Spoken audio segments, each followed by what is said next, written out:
Assalamualaikum warahmatullahi wabarakatuh. Innal hamdalillah nahmaduhu wa nasta'inuhu wa nastaghfiruh wa na'udzu billahi min shururi anfusina wa sayyi'ati a'malina. May yahdihillahu fala mudilla lahu wa may yudlil fala hadiya lahu. وأشهد أن لا إله إلا الله وحده لا شريك له وأشهد أن محمدا عبده ورسوله يا أيها الذين آمنوا اتقوا الله حق تقاته ولا تموتن إلا وأنتم مسلمون أما بعد فإن أصدق الحديث كتاب الله وخير الهدي هدي محمد صلى الله عليه وعلى آله وسلم وشر الأمور محدثاتها وكل محدثة بدعة وكل بدعة ضلالة وكل ضلالة في النار. Alhamdulillah, sungguh segala pujian hanyalah untuk Allah Subhanahu wa ta'ala. Sebab tak satu pun nikmat yang kita miliki dan yang dimiliki oleh selain kita kecuali murni pemberian dari Allah Subhanahu wa ta'ala. Alhamdulillah, Allah Subhanahu wa ta'ala mempertemukan kita kembali pada masjid ini, rumah dari rumah-rumah Allah Subhanahu wa ta'ala, yang kita harapkan tempat ini terus dan terus mendapatkan kebaikan dan keberkahan dari Allah Subhanahu wa ta'ala. Kita lanjutkan pembahasan kita yang kemarin telah sampai pada pembahasan dalil tentang ayat-ayat Allah Subhanahu wa ta'ala,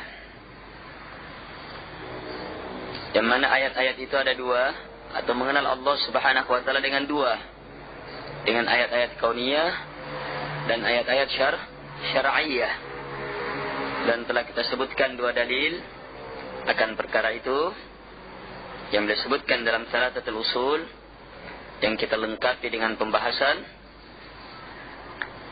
metode atau pembagian ma'rifatullah, pengenalan kepada Allah Subhanahu wa ta'ala, yang disebutkan oleh Ibnu Qayyim rahimahullahu ta'ala dalam kitab beliau Al-Fawaid.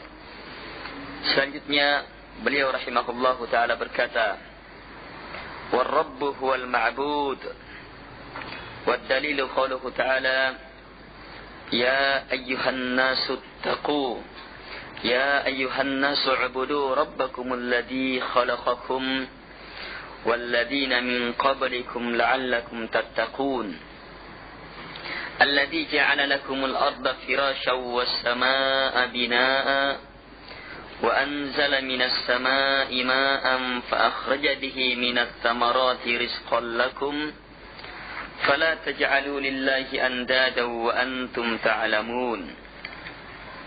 Qala Ibnu Katsir rahimahullah, al-khaliqu li hadhihi al-asya' huwa al-mustahiqqu lil ibadah.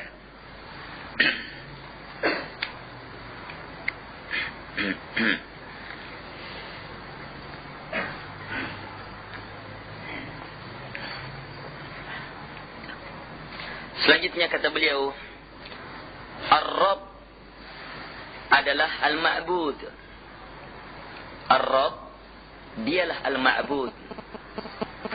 Ar-Rabb artinya yang mencipta, yang menguasai, yang mengatur, yang memberi rezeki, yang menurunkan hujan, yang menumbuhkan tumbuh-tumbuhan.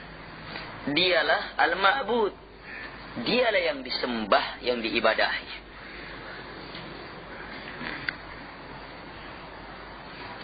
menjelaskan kita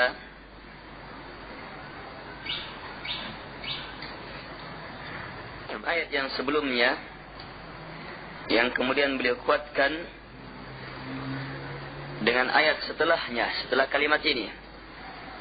Sebab sebelumnya beliau menjelaskan ayat, menyampaikan ayat, inna rabbakumullah, sungguh Rabb kalian adalah Allah.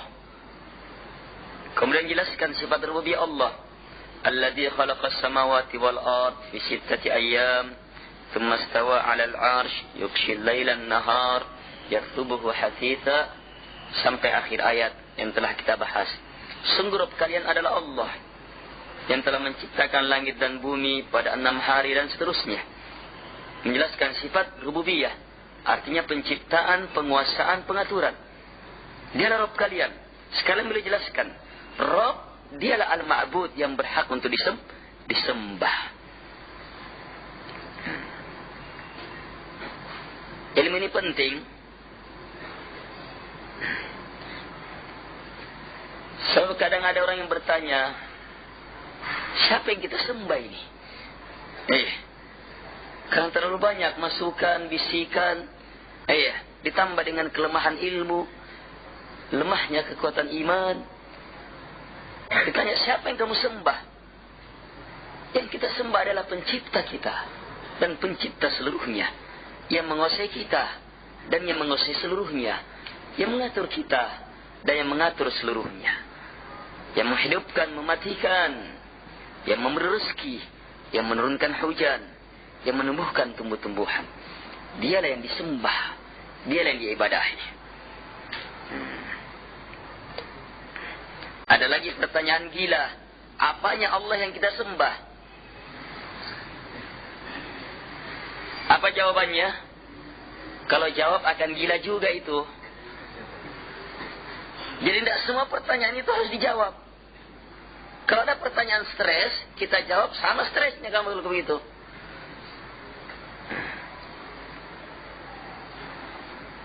Hanya Allah yang disembah. Kita disuruh menyembah Allah pencipta kita. Tidak disuruh bertanya tentang itu. Sembah Allah subhanahu wa ta'ala. Jadi di antara pertanyaan-pertanyaan jamaah sangat mengerikan.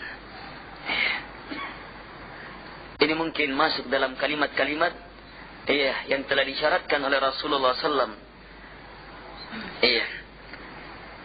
Tentang orang-orang yang masuk ke dalam neraka karena lisannya.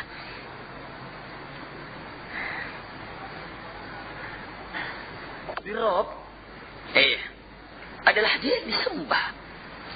Rabb itu jelas, semuanya kenal. Selewat pembahasan kita, selewat pembahasan kita, sampai orang ateis pun tidak bisa mengingkari perkara ini. Ada pencipta, penguasa, pengatur alam semesta. Dialah yang disembah, dialah yang diibadahi.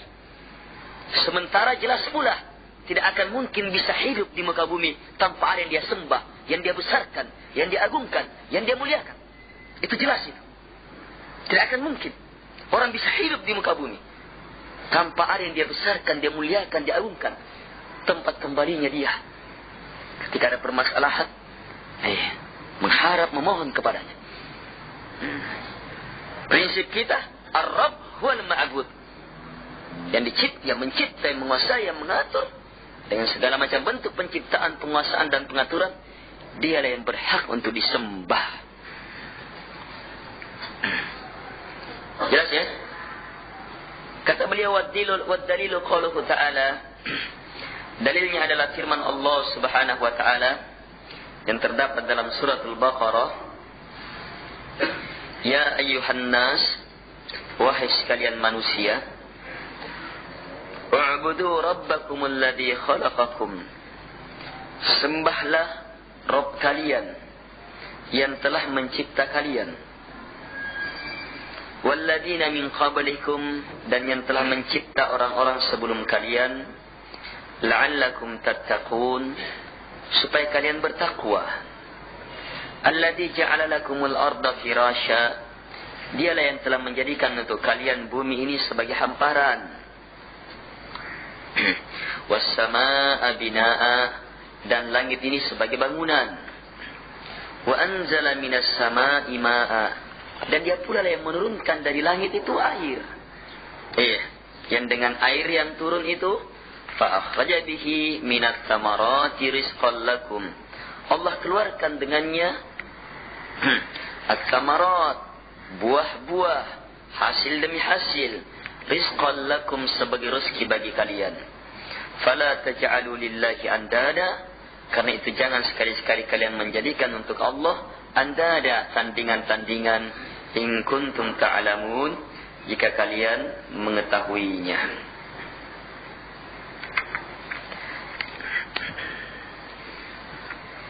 Baik. Perhatikan ayat ini, titik pendalilan beliau adalah pada kalimat-kalimat awal. Ya ayyuhan nas, wahai sekalian manusia, u'budu, perintah, beribadahlah kalian. Beribadahlah kalian kepada Rabbakum, Rabb kalian. Itu dalilnya. Beribadahlah kalian kepada Rabb kalian. Kalau begitu, yang diibadahi adalah Rabb kalian. Ya, yang diibadahi. Apa itu yang diibadahi? Al-ma'bud. Al-ma'bud apa artinya? Yang diibadahi. Yang diibadahi adalah Rabb kalian. Sebab perintah untuk beribadah di sini, perintah kepada Rabb kalian. Ya. Kemudian dijelaskan sifat-sifat Rabb kalian. Kenapa Allah sampai dikatakan Rabb? Sebab Allah yang menciptakan kalian dan orang-orang sebelum kalian. Allah yang menjadikan bumi ini sebagai hamparan. Dan langit sebagai bangunan. Allah yang menurunkan hujan. Dan dengannya keluar tumbuh-tumbuhan, buah-buahan, rezeki untuk kalian. Karena itu jangan sekali-sekali kalian menjadikan untuk Allah Subhanahu wa taala tandingan. Jadi titik pendalilan beliau, war-rabbu wal ma'bud, Rabb itu dialah yang disembah, dialah yang diibadahi, ada kepala pada perintah u'budu rabbakum. Sembahlah Rabb kalian. Jelas ini? Baik. Pada ayat-ayat ini Allah Subhanahu wa taala menjelaskan sifat rububiyahnya kepada kita dari tiga sisi. Dari tiga sisi. Yang pertama, sisi penciptaan kalian. Dia yang telah menciptakan kalian dan orang-orang sebelum kalian. Ini Rabb. Dia disembah, dia yang kita ibadah. Yang kedua, yang menjadikan makhluk besar. Dengan fungsi yang sangat banyak manfaatnya untuk kita. Dia yang telah menjadikan Rabb kalian itu, yang telah menjadikan bumi ini sebagai hamparan. Langit ini sebagai bangunan. Jelas? Ini sifat rububiyah Allah Subhanahu wa taala. Yang ketiga, pengaturan. Pengaturan apa? Pengaturan rezeki. Allah Subhanahu wa taala yang menurunkan hujan. Dan dengan hujan yang turun ini, Allah Subhanahu wa taala keluarkan rezekinya untuk kalian. Semua perkara ini masuk dalam sifat rububiyatullah. Itu karena sifat rububiyatullah. Kalau kita paham ini, maka akan memudahkan kita untuk semakin mempermantap khusyuk, ikhlas, beribadah kepada Allah Subhanahu wa taala. Jelas ya, ikhwah? Baik. Kemudian perhatikan lagi ayat ini. Allah Subhanahu wa taala mengatakan, ya ayyuhan nas, wahai sekalian manusia. Kadang panggilan dalam Al-Qur'an, ya ayyuhalladzina amanu, wahai orang-orang yang beriman. Kalau di sini panggilannya ya ayyuhan nas, wahai sekalian manusia, mencakup yang beriman dan yang tidak beriman. Dipanggil seluruhnya. Diperintah, wa'budu, beribadah kalian kepada Rabb kalian. Di sini tidak dikatakan wa'budullah, sembah Allah, tidak. Tapi kata-kata wa'budu rabbakum, sembah Rabb kalian. Ini ilmu awal, memahamkan orang yang belum beribadah kepada Allah Subhanahu wa taala. Suruh dia beribadah kepada Dia yang mencipta dia. Sebab tak seorang pun kecuali pasti tahu ada yang menciptakan dia. Dan tak seorang pun yang hidup di muka bumi ini kecuali pasti memerlukan penolong, tempat berlindung. Dia memerlukan penjagaan. Dialah Allah Subhanahu wa taala yang kita sembah. Lihat sini, ikhwah. Ini metode yang disebutkan dalam Al-Quran ini, memerintahkan ibadah dengan menyebutkan rububiyatullah. Ya. Metode seperti ini sangat banyak dalam Al-Quran. Perintah-perintah beribadah kepada Allah Subhanahu wa taala, mentauhidkan Allah dalam uluhiyah dengan berdalil dengan rububiyatullah. Kenapa? Sebab ini metode yang sangat luar biasa tepatnya dalam mengajak hamba untuk beribadah kepada Allah Subhanahu wa taala. Kenapa sampai demikian? Karena rububiyatullah diakui oleh semua orang. Sampai orang-orang ateis yang ingkar secara lisan tidak akan bisa mengingkari akan adanya pencipta dia. Telah lewat pembahasan kita yang lalu. Terkhusus pada ayat Am khuliqu min ghairi syai' am humul khaliqun. Dua pertanyaan yang tak seorang pun bisa lepas darinya. Apakah mereka dicipta tanpa sesuatu? Atau mereka menciptakan dirinya? Tidak akan bisa lepas. Harus dia kembali. Ada yang mencipta segalanya. Orang-orang musyrikin pun paham ini. Wala in sa'altahum man khalaqas samawati wal ard. Jika kamu tanya mereka siapa yang menciptakan langit dan bumi, la yaqulunna Allah. Pasti mereka akan menjawab Allah Subhanahu wa taala. Jelas? Jadi mereka paham Allah pencipta, penguasa, mengatur alam semesta. Tapi tidak mau berla ilaha illallah. Allah ajak, sembah dia yang mencipta kamu semata. Sembah dia yang mengatur kamu. Sembah dia yang memiliki kamu. Jelas ya, Pak? Sangat mudah kan? Ini hujjah yang sangat jelas, yang sangat mudah menetapkan bahwa ibadah harus hanya kepada Allah Subhanahu wa taala. Jelas dengan sejelas-jelasnya. Tapi ternyata bersamaan dengan itu jamaah, kejelasan yang sangat jelas ini banyak orang yang mengingkarinya. Dan sebagian orang kabur. Kenapa? Karena gelapnya hati. Gelapnya hati. Dengan keyakinan-keyakinan rusak. Dengan kebodohan. Dengan taklid. Dengan maksiat. Dengan syubhat. Padahal perkara ini lebih jelas dari terangnya matahari.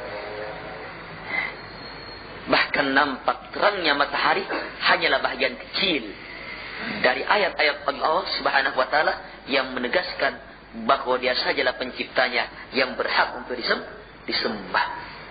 Ini jelas. Baik. Ayat ini sekaligus merupakan ayat yang merupakan perintah pertama dalam Al-Quran. Ini ayat yang disusul pada akhir ayat ini dengan larangan pertama pula dalam Al-Quran. Coba lihat.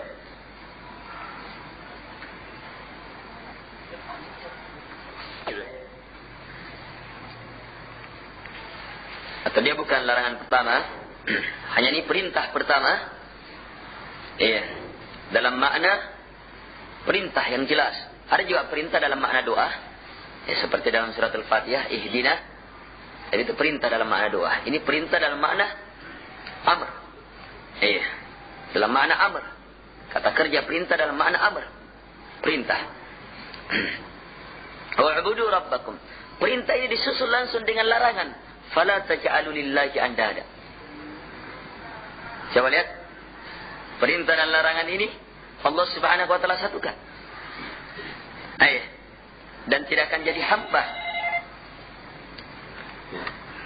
Tidak akan jadi hamba seseorang tidak akan jadi hamba seseorang kecuali setelah melakukan perintah dan meninggalkan larangan ini. Jelas ya ikhwan? Kalau melakukan perintah saja, beribadah kepada Allah, tidak mau meninggalkan larangan itu, fala taj'alu lillahi andada, jangan sekali-sekali kalian jadikan tandingan untuk Allah, maka kita belum muslim. Kita masih sama dengan orang musyrikin yang beribadah kepada Allah, tapi selain Allah masih diakui juga. Masih menjadikan tandingan untuk Allah Subhanahu wa taala.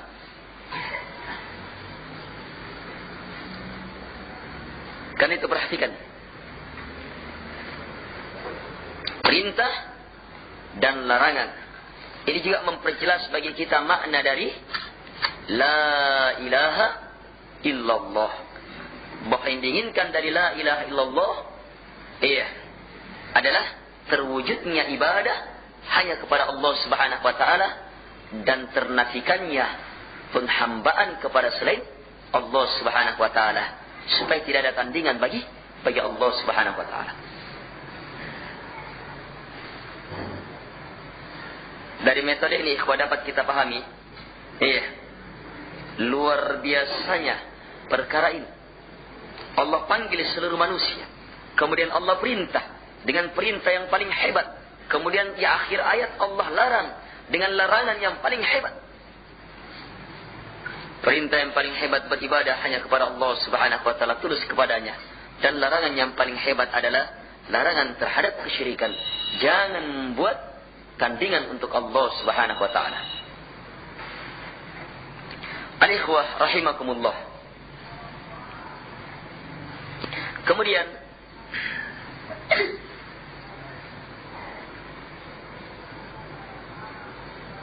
perintah pada ayat ini, "U'budu rabbakum." Beribadah kalian kepada Rabb kalian. Perintah beribadah. Disebutkan jenis ibadahnya atau tidak? "U'budu rabbakum." Beribadahlah kalian kepada Rabb kalian. Disebutkan atau tidak? Disebutkan beribadah salat, puasa, zakat, tidak kan? Disebutkan secara umum, mutlak. Berarti ayatnya mutlak. Pahami pula secara mutlak. Berarti perintah beribadah kepada Allah mencakup seluruh ibadah. Sembah Rabb kalian. Ibadah apa saja. Ibadah di masjid, di luar masjid. Ibadah hati, ibadah lisan, ibadah anggota tubuh. Salat, puasa, zakat, nutrisi. Kita hormati para kiai lebih berilmu. Kita hormati para kiai lebih berilmu. Tapi ingat, tidak ada jaminan. Benar semua. Yang benar, yang ada jaminannya hanya dari Quran dan Sunnah. Atau minimal terjadi perselisihan. Apa kata Allah kalau terjadi perselisihan? Wa in tanaza'tum fi syai' farudduhu ila Allah wa ila Rasul. Jika kalian berselisih dalam perkara apapun juga, maka kembalikan kepada Allah, kepada Al-Quran, wa ila Rasul, dan kepada Rasulullah SAW. Kalau para sahabat dulunya langsung tanya kepada Nabi. Kalau sekarang, kembalikan kepada sunnah. Kepada apa yang beliau bawa. Jelas? Itu aturan Quran. Jadi jangan, masa dia tidak tahu. Apa tahu engkau? Baru belajar. Kau berapa lama di sana? Ini sudah puluhan tahun ini. Tidak ada jaminan, tidak ada jaminan jemaah. Seandainya ada jaminan, seandainya ini adalah manhaj yang benar, aturan yang benar, maka apa? Tidak perlu lagi Imam Syafi'i, tidak perlu lagi Imam Syafi'i mengatakan bahwa ini yang benar. Harus tinggal ambil saja dari gurunya, Imam Malik. Padahal perhormatannya Imam Syafi'i kepada Imam Malik itu tiada tandingan. Hebatnya itu. Dia hormati betul gurunya. Sampai-sampai Imam Syafi'i mengatakan, "Idza dzukiral haditsu fa Malikun najm." Jika hadis sudah disebut, maka Imam Malik adalah bintangnya. Ini gurunya, dihormati betul gurunya. Tapi tetap Imam Syafi'i punya pendapat yang menyelisihi gurunya. Kenapa? Sebab bukan berselisih. Walaupun pendapatnya berselisih, tapi tidak berselisih. Sama di atas agama. Apa yang dari Quran dan Sunnah itu yang kita ambil. Imam Malik melihat ini dari Quran dan Sunnah. Imam Syafi'i melihat lebih. Imam Malik mungkin belum melihat hadisnya. Imam Syafi'i dapat hadisnya. Dan Imam Syafi'i dituntun oleh gurunya harus mengambil yang bersumber dari hadis. Sehingga dia tinggalkan pendapat gurunya. Itu pun yang ditekankan oleh Imam Syafi'i kepada gurunya, kepada murid-muridnya, terutama muridnya Imam Ahmad. Imam Ahmad yang sangat mencintai Imam Syafi'i. Sampai-sampai anaknya Imam Ahmad mengatakan kepada bapaknya, itu Imam Syafi'i itu, apa itu? Gimana itu orang itu? Sampai-sampai engkau, wahai bapak aku, tidak pernah melepaskan dia dalam doa. Didoakan terus itu. Lihat penghormatannya Imam Ahmad terhadap gurunya itu. Pemuliaannya terhadap gurunya. Doakan terus. Tapi lihat betapa banyak pendapat Imam Ahmad menyelisihi guru. Berselisih dari pendapat. Tetapi apa? Tetap satu di atas agama. Mengambil dari Quran dan Sunnah. Begitu caranya beragama. Ikut-ikutan. Ingat, yang banyak menjadi penghuni orang-orang yang disiksa di neraka adalah orang yang sifatnya ikut-ikutan. Lihat jawabannya ketika ditanya man rabbuk, siapa Rabbmu? Ditanya tentang pengenalan kepada Allah. Wa ma dinuk, apa agamamu? Wa man nabiyyuk, siapa nabimu? Apa jawabannya? La adri. Sami'tu an-nas yaquluna syai'an faqultu kama qalu. Takut dia. Dia hanya mampu menjawab saya tidak tahu. Saya hanya dengar orang-orang bilang, maka saya juga bilang sebagaimana orang-orang bilang. Apa nak kana tahu? Hanya todo miku pau. Ini ikhwah. Kaum muslimin adalah orang-orang yang berakal. Mereka adalah ulul albab, orang-orang yang berakal, punya lub, hati pikiran yang betul-betul mantap. Orang-orang yang berakal. Akal mereka di atas fitrah. Akal mereka adalah keimanan. Quran dan Sunnah. Apa kata Quran? Apa kata Sunnah Nabi Sallallahu Alaihi Wasallam? Itu yang diambil. Kalau ada orang yang kita tuakan, menyelisih itu, kita tinggalkan. Tapi tetap dihormati orang tua. Orang yang berilmu, kita hormat. Jelas ya? Kalau salah, ya semua manusia salah. Kita doakan. Yang berbahaya adalah, kalau sudah tahu salah, dijelaskan keterangan Quran dan Sunnah, tapi tetap berada sependapat. Ini la karamah. Tidak ada kebaikan bagi. Seperti itu. Jelas ya? Tapi jangan juga karena kita harus berfikir. Akhirnya apa? Sudah jelas ayatnya seperti itu, diharamkan ayatnya, digunakan lagi akalnya supaya lepas dari keharaman itu. Sudah tahu jelas gimana caranya supaya lepas dari keharaman ini. Sebab kalau kita haramkan, ya mungkin kita tidak dapat uang. Mungkin kita akan jatuh dari kedudukan kita. Mungkin begini, mungkin begitu. Ini juga dengan kekuatan agama, berfikir dengan agama, dengan keimanan, maka betul-betul sami'na wa ata'na. Al-ikhwah rahimakumullah. Jadi ini ya, dua faedah yang harus betul-betul mantap. Yaitu semua jenis ibadah harus hanya kepada Allah Subhanahu wa taala. Yang kedua, siapapun yang memalingkan jenis ibadah itu kepada selain Allah Subhanahu wa taala, maka orangnya musyrik, kafir, sebagaimana firman Allah Subhanahu wa taala. Baik, ayat ini wa may yad'u ma'allahi ilahan akhar akan kita bahas lebih jauh lagi insyaallah taala. Sekian subhanallahi walhamdulillah.